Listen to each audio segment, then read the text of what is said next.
好啦，乡亲啊，这个2021台湾灯会要伫个新竹市来举办，今仔日公布着主灯的设计，充满着科技感。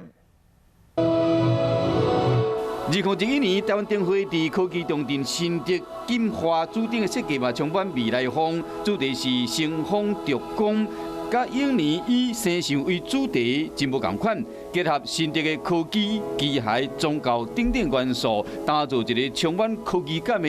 机械主灯。光影艺术跟光学科技，而竹科就是台湾科技的心脏，那能够把这个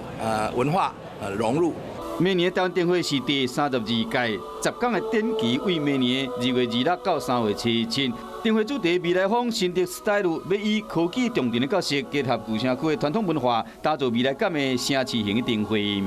所有新竹市民，引颈期待，希望借由这样的机会，邀请国人在后疫情时代能够进到新竹市，一起感受到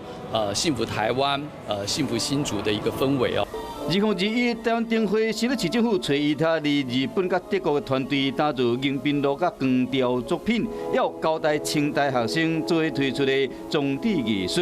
另外，新竹立园道规划做文化灯区，将由客家原住民、新住民农创灯区来组成，互大家欣赏到不同款的灯艺世界。